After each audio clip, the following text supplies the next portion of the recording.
Monsieur le grand rabbin Bruno Fison, bonjour à vous. Bonjour. Et merci de nous rejoindre. Vous êtes grand rabbin de Metz et de la Moselle, conseiller du grand rabbin de France et du président du consistoire central pour les questions d'abattage. Et cet après-midi, à quelques jours maintenant du jeûne du 9 Av, qui aura lieu, je le rappelle, samedi soir et dimanche, vous revenez sur la destruction du Second Temple, l'un des événements à l'origine de cette fameuse journée du 9 Av. Tout à fait. Et cette destruction, ce sont bien les Romains qui l'ont menée. Après une histoire folle qui montre combien le peuple juif était divisé et que le temple n'était plus qu'une coquille vide au moment où les Romains arrivent. Alors tout commence avec la mort du dernier roi, le roi Agrippa Ier, petit-fils d'Hérode, en 44, et la mise en place de procurateurs romains, c'est-à-dire de gouverneurs. Et les gouverneurs se comportent de façon terrible. Ils pillent le temple, et le dernier s'appelle Florus.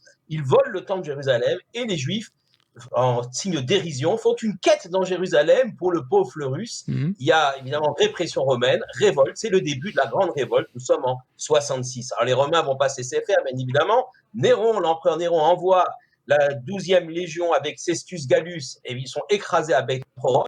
C'est l'enthousiasme, il y a une atmosphère de messianisme parmi les Juifs. Hélas, cette joie ne va pas durer très très longtemps, surtout liée aux divisions dans le peuple juif. On a d'abord la trahison de Yosef ben Matityahu, qui a été chargé de garder la Galilée face aux troupes romaines qui avancent et qui trahit et devient le fameux Flavius Joseph. Heureusement, finalement, puisqu'il nous a écrit toute cette histoire et nous avons un vrai témoignage de ces événements. Et puis les Romains. Je crois qu'on peut d'ailleurs lire ce témoignage, monsieur le rabbin, à l'occasion du 9 Av.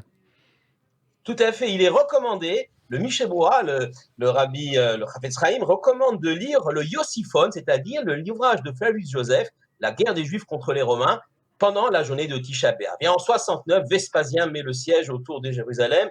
Et il y a le fameux épisode de Rabbi Yochanan ben Zakkai qui se fait passer pour mort, qui sort de Jérusalem, qui va apostropher le général romain Vespasien et le salue comme un empereur. Et Vespasien lui dit « Mais tu mérites de mourir, tout juif qui sort de Jérusalem, je le tue ». Et entre-temps, une estafette, un Romain arrive et salue Vespasien comme le nouvel empereur.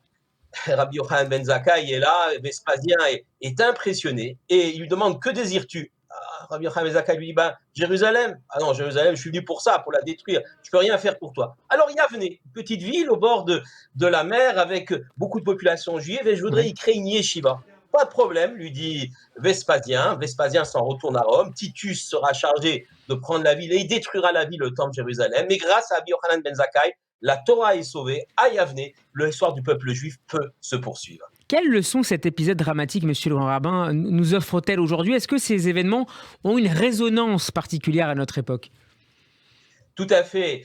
Le premier temple, il n'y a eu que 70 ans d'exil. Pourquoi ? Parce qu'il a fallu corriger les fautes d'idolâtrie, de violence, de débauche. 70 ans d'exil ont suffi au peuple juif pour s'amender. Là, nous sommes plus vraiment en exil. On a retrouvé, en tout cas, on n'a pas la pleine souveraineté sur Israël et sur le temple de Jérusalem.